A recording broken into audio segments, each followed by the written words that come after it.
Olá pessoal, eu sou o Marcelo Apson e sejam bem-vindos ao canal Literário. Hoje vim dar aqui uma dica de Natal e vamos conversar sobre o famosíssimo escritor russo, aliás um dos pais do realismo russo, Nikolai Gogol. E aqui temos O Capote e Outras Histórias. Essa é uma edição da editora 34 que tem 5 contos, o mais famoso deles, O Capote. Depois temos O Nariz, Diário de um Louco, e o que eu vou falar hoje é Noite de Natal.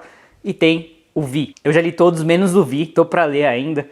Aliás, estava até relendo aqui o conto para poder fazer essa resenha e fiquei com muita vontade de ler Vi. Já tem resenha aqui no canal de O Capote, vou deixar o link aqui na descrição. Mas antes, eu não vim hoje pedir aqui a sua inscrição, mas é claro que se você quiser se inscrever eu vou ficar muito feliz, deixar sua curtida, etc e tal. Eu venho a lembrá-los que estamos nos últimos dias para você se inscrever para o nosso clube de leituras do Círculo Literário. Clube este no qual leremos aí diversas obras clássicas em conjunto, com um grupo de mensagens, live mensal, reunião virtual e muitos benefícios exclusivos. Se você quiser saber mais, vou deixar o link aqui na descrição. Pô, Marcelo, você tá de vermelho aí, mas cadê a árvore de Natal? Tô vendo uma menorá aí atrás, você é judeu? Sim, pessoal, eu sou judeu.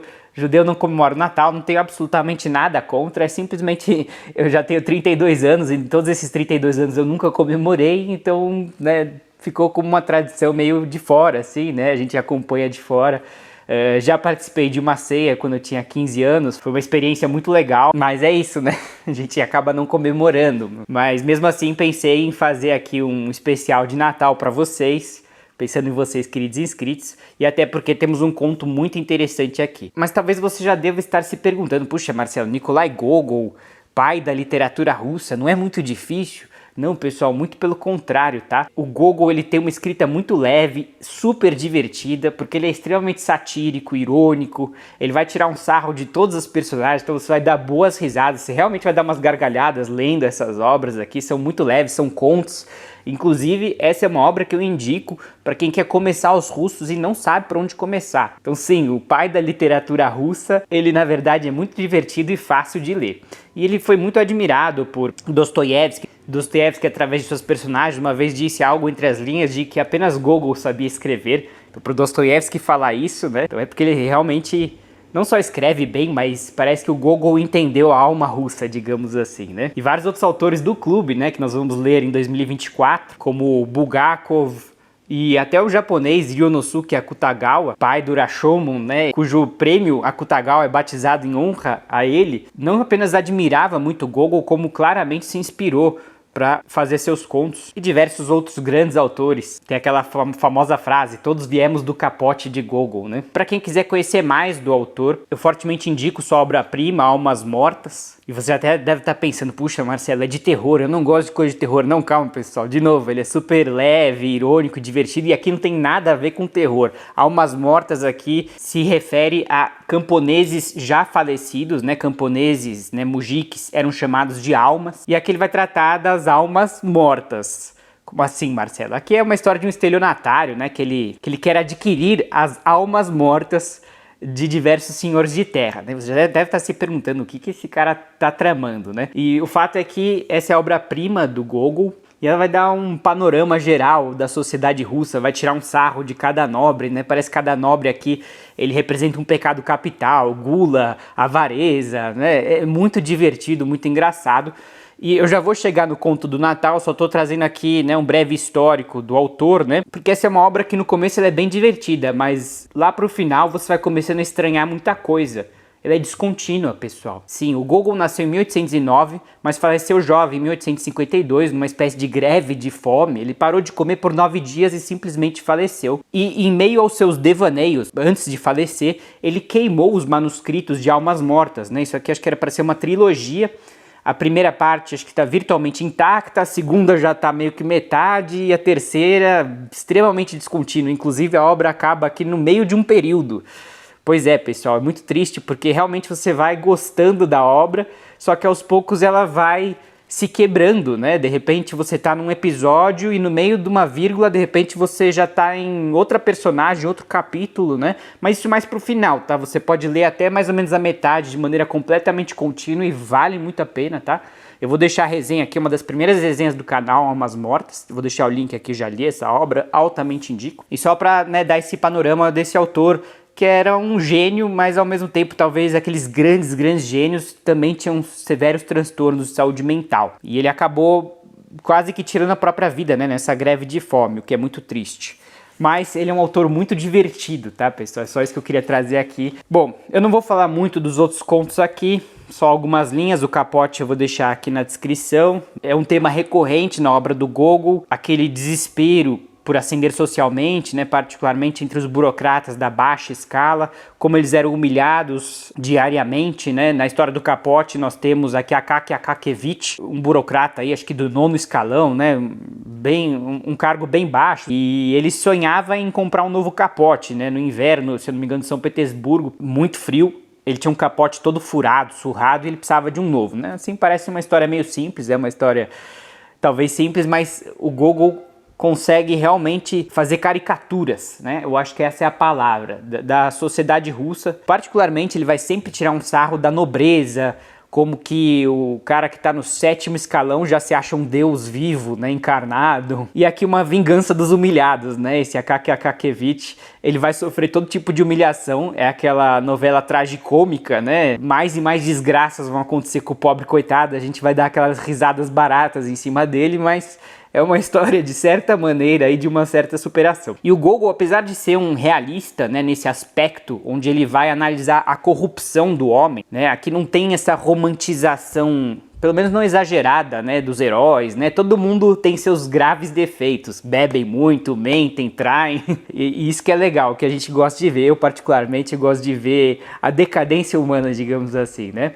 Mas ele também flerta com o surrealismo, e aí é que eu acho que tem a sua genialidade, né? Aquele tempero, né? O realismo mágico, fantasmas. O segundo conto, por exemplo, é o nariz, né? É um nariz que tem vida, é um barbeiro que sem querer cortou o nariz do seu cliente, e ele tem que achar desesperadamente esse nariz que tá perambulando aí pelas ruas da Rússia. Então ele tem uma criatividade sensacional, né? O Diário de um Louco é de novo um homem que desesperadamente não só quer ascender socialmente, mas ele tá enamorado, né, com a filha do diretor, né? E é algo impensável para a época, alguém de uma casta, digamos, inferior, namorar com a filha do diretor, né, que é um nobre, né, E ele começa a realmente enlouquecer, né? Ele começa a escutar a conversa dos cachorrinhos, né? Da cadela, eu acho, ou do cachorrinho da filha do diretor. E a cachorrinho, um momento, tá conversando com uma outra cachorra e tá falando, olha, não repara não, mas tem um louco olhando pra gente ali. Você vai dar boas risadas. E evidentemente esse protagonista vai apenas perdendo cada vez mais a razão, né? E finalmente temos o Noite de Natal, que vou fazer aqui essa breve resenha. O Vi, falta eu ler ainda para poder dizer, mas trata-se do folclore ucraniano. Aliás, o autor nasceu na atual Ucrânia, então ele vai constantemente trazer o folclore e as tradições ucranianas, que era parte do Império Russo. Inclusive, tem uma obra dele, Taras Bulba, que eu também fortemente indico. Eu não fiz resenha aqui no canal porque eu li faz muito tempo. E vai tratar dos cossacos, que eles habitavam a região de Zaporozhia, né, na Ucrânia. Bom, este conto Noite de Natal não poderia ser diferente, né? Então temos aqui também um pouco de surrealismo. O diabo rouba a lua, sim, exatamente isso que acontece. E uma bruxa faz uma aliança com esse diabo e eles têm um plano aí para evidentemente estragar o Natal. Curiosamente, a bruxa tem um filho que se chama Vakula, ele é ferreiro e ele é cristão fervoroso. Ele será o herói da nossa breve narrativa. O diabo tem uma certa antipatia por esse Vakula e evidentemente vai tentar corrompê-lo, porque esse Vakula, ele é fervoroso, ele já fez pinturas para a igreja, pinturas, aliás, muito interessantes, de São Pedro, né? Agora eu não lembro, faz muito tempo que eu li o conto, eu dei uma breve releitura aqui. Mas esse Vakula, ele vai estar num certo estado de vulnerabilidade, porque ele está completamente apaixonado por Osana, uma linda moça de 17 anos, filha do cossaco Chub. Então temos aí várias personagens, temos uma noite de Natal muito louca, como vocês podem imaginar. Essa Osana, ela é muito presunçosa, ela quer um príncipe encantado para ela, mas ela está disposta a aceitar esse Vakula ferreiro, filho de bruxa, desde que ele realize uma simples missão: trazer as botinhas da Imperatriz Catarina. Como esse Vakula vai conseguir, se vai conseguir, é todo o cerne da história. Mas é uma história muito divertida. Vou até ler alguns trechos para vocês verem como a prosa é leve, como há também, apesar de toda essa leveza, assim, né? Há aí fortes críticas sociais, deboche, né, particularmente dos burocratas, é uma coisa que o Gogol vai e vem, né, na crítica à burocracia estatal russa, e apesar disso ele tinha a patronagem, né, do imperador, do czar, porque o seu tom de crítica acho que era bastante leve e debochado, né, não era algo que talvez se levava muito a sério, apesar de se viver, né, numa autocracia, uma época de muita repressão, parece que o Gogol não sofreu isso, até porque ele não, digamos, fugiu muito do ideal cristão, na verdade nada, né, porque o herói é um simples cristão, né, um ferreiro, mas com uma fé inabalável, né? Então, de certa maneira, isso avança os ideais do czarismo, que tinha uma aliança com a Igreja Ortodoxa. Também outro ponto interessante do conto é que ele vai trazer vários elementos culturais do cristianismo ortodoxo, né? Que não é tal qual o romano, né? Eles têm profundas diferenças. Tem semelhanças, é claro. Eu não sou cristão, né? Eu falo como alguém de fora. Mas a gente vê que há diferenças, há costumes diferentes, né? E aqui ele vai tratar muito dos pratos típicos, né? O kutiá, que era uma espécie de um trigo sarraceno com molhos. Vou deixar uma foto aqui que se comia, né, na noite de Natal. O borscht, né, a tradicional sopa de beterraba russa do leste europeu. Temos as colheadas, acho que é assim que fala, né, não sei, que eram as cantigas de Natal. Eles tinham suas próprias cantigas que eram cantadas na época, e quem cantava podia ganhar carnes defumadas, coisas do gênero, assim, né, comidinhas. É interessante ver como era retratado o diabo, né? Isso é uma coisa que eu gosto muito de ver em todas as culturas. Qual é a figura que se tem do diabo, né? E aqui era de um alemão. Imagino que a Rússia tinha muita rivalidade com a Alemanha. Interessante que o diabo é alemão. Eu vou ler alguns trechos então e vou pular alguns só para vocês terem uma ideia da prosa do Gogol, como ela é leve, descritiva e divertida. Foi-se o dia da véspera do Natal. Caiu uma clara noite do inverno.